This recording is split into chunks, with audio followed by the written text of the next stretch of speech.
फिर निवेदन करूंगा, कहीं जाकर मत रोइए, कहीं जाकर मत कहिए कि आपको तकलीफ क्या है। ना रिश्तेदारों से, ना नातेदारों से, ना कुटुंब से, ना कबीले से, ना अपनों से, किसी से नहीं कहना कि दुख क्या है। बस इतना करना कि किसी मंदिर में अगर पूजन करने जा रहे हो, आप जिस पाठ को कर रहे हो, जो पाठ आप करते हो, हमें ये भी नहीं कहना कि तुम शंकर का पाठ करो, हम तो ये भी नहीं कहेंगे कि शिव कवच करो, हम ये भी नहीं कहेंगे कि तुम हम बताएं वो वाला पाठ करो। तुम तो जो पाठ करते हो, तुम जो स्मरण करते हो, जो तुम मंत्र जाप करते हो, जो तुम नाम जाप करते हो, तुम्हारी मर्जी, तुम जो जपते हो, बस उस जप के समय पर कटोरी में, गिलास में, तांबे के पात्र में, पंचपात्र में जल हो और उस जल का आचमन, उस जल का सींचन दुकान पर, घर पर रोज करना प्रारंभ कर दो। आधे से ज्यादा तुम्हारी तकलीफ, आधे से ज्यादा तुम्हारा कर्जा, आधे से ज्यादा तुम्हारा दुख तो भगवान यूं ही समाप्त कर दे। यूं ही हम जल कौन सा सींचते हैं भगवान? अपनी दुकान पर पानी कौन सा छोड़ते हैं? अपने घर पर जल कौन सा सींचते हैं? जब मटके में से भरकर लिया है, कुंड में से भरकर लिया है, अपने घर में नल में से भरकर लिया है और वो पानी लाने के बाद में अपन सब दूर छीट दिया। अपन वो वाला पानी कभी नहीं छीटते जो रखा है, जो आराधना के लिए रखा है, साधना के लिए रखा है, जो भगवत स्मरण के लिए रखा है, हमने वो नहीं छीटा। हम तो भर कर लाए और छीट दिए। अरे भाई, बहुत दुख है, बहुत तकलीफ है, बहुत कष्ट है, कहीं मत भटको। जिससे तुम्हारी अच्छी पटे उसका स्मरण कर कर, उसका भजन कर कर, उसका कीर्तन कर कर, उसका नाम जाप कर कर। हम तो ये भी कहते हैं कि तुम जो भजन कर सकते हो, तुम जो स्मरण कर सकते हो, तुम्हारी चित्तवृत्ति में जो अच्छा हो तुम वो करना। हम भी बताएं तो भी मत करना। तुम्हें अच्छा लगे तो करो, नहीं लगे तो तुम जो कर रहे हो बहुत अच्छा करो, तुम उसको जप।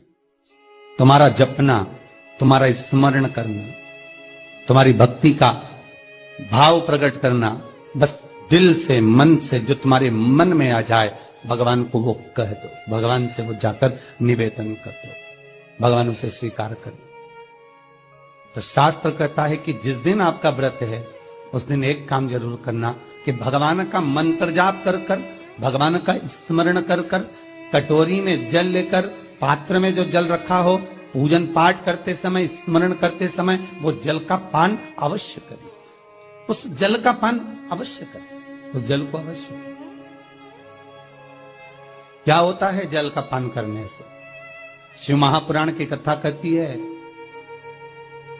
चाहे आप हनुमान चालीसा पढ़ें, चाहे आप राम रक्षा स्तोत्र पढ़ें, चाहे आप देवी कवच करें, चाहे आपकी मर्जी पड़े, जो पाठ पूजन करें, बस एक निवेदन है, पूजन पाठ करते समय एक कटोरी में, तांबे के कलश में, एक गिलास में जल अपने नजदीक में जरूर रखें।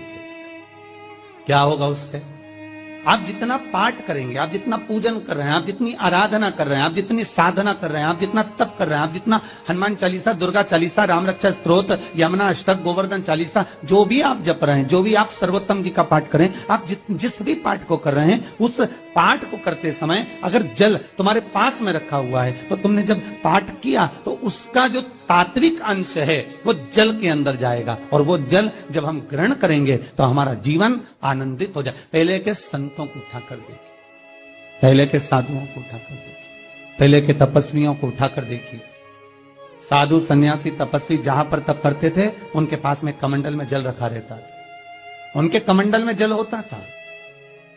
उन्होंने कमंडल में से जल लिया, श्राप दे दिया, उन्होंने कमंडल में से जल लिया, आशीर्वाद दे दिया। तो कई शास्त्र, कई विद्वान कहते हैं कि उस सन्यासी का तप बल इतना प्रबल था कि उसके मुख से जो निकलता था वो हो जाता था।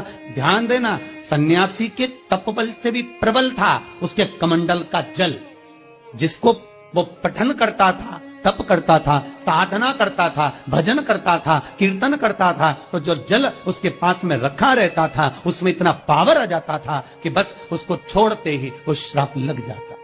किसी मंदिर में जाए, किसी देवालय में जाए, किसी तीर्थ में जाए, उस मंदिर का जल, तीर्थ, उस मंदिर का कुंड का आनंद भाव लिया जाए।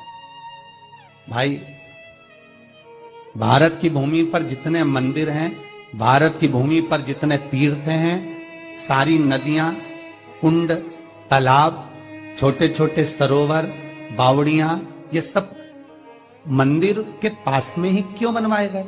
ये कुंड, ये बावड़ियां, ये तालाब, ये सरोवर, ये कुएं, ये सब मंदिर के करीब में, तीर्थ के करीब में क्यों बनाए गए? उसका कारण केवल इतना है। और क्यों इतने पवित्र होते हैं? क्योंकि वहां भजन करने वाला, वहां साधना करने वाला, वहां स्मरण करने वाला, वहां कीर्तन करने वाला, वहां मंत्र जाप करने वाला, वहां नाम जाप करने वाला जब जप करता है, साधना करता है, पाठ करता है, तो उसका तेज पुंज उस जल में चला जाता है। उस जल का पावर इतना प्रबल होता है कि जीव अपने आप कल्याण हो जाता है।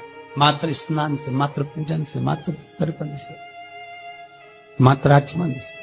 शिव महापुराण तो यहां तक कहती है कि आप शंकर भगवान को जल चढ़ाएं, थोड़ा सा जल पात्र में रख लें। जहां पूजन कर रहे हैं, जब थाली से पूजन, पहले सबसे पहले तो जल ही चढ़ाओगे ना, जल चढ़ाने के बाद उस पात्र को रख लें, थोड़ा सा पानी उसमें बचा लें, 2-4 बूंद, 8 बूंद, 15 बूंद, 20 बूंद, 1 चुलो, थोड़ा सा। भगवान शिव की आराधना करी आपने, दिया बत्ती करा, पूजन करा, आराधना करी, मंत्र जाप करा, घंटी का नाद करा, और भी लोग आए, उन्होंने भी भगवान का नाम लिया। जब घर की ओर प्रवेश करें, पूजन की थाली जब लेकर चलें, तो जो कलश में जल हो उसका आचमन कर लें या अपने ऊपर छीट लें, उससे सुख का अनुभव होता है। स्कंद पुराण कहती है मनुष्य के जीवन के दुख को समाप्त करने में जल की परिभाषा प्रबल है। पहले के जमाने में बच्चों को डराते थे तो कहते थे बा हुआ है। आज के जमाने में सासों को डराना हो तो कहते बहू आई, अभी तो गई थी, कहां से आ गई, मायके गई थी, वापिस आ गई। लोगों को बहू से भय होने लगा। और मेरा निवेदन है, बहू से भय नहीं होना चाहिए, बहू से प्रेम होना चाहिए। वो अपना घर परिवार सब छोड़कर आपके लिए आई है और आपको उसका सम्मान करना चाहिए। और बहुओं से निवेदन है, जिस मां ने पूरी जिंदगी जोड़ा है, संपदा को संजोया है, वो तेरे लिए संजोया है, तेरे को देकर जाए। दुख ना मना, जीवन को सुखमय आनंदमय।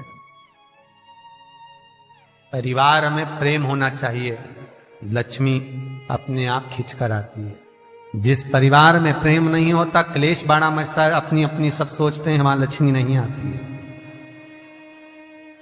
लक्ष्मी परिवार में जब तक रहती है जब तक प्रेम है, लक्ष्मी परिवार से जब जाती है जब वहां क्लेश मचने लगता, अशांति जहां पर होने लगे, लक्ष्मी चली जाती है।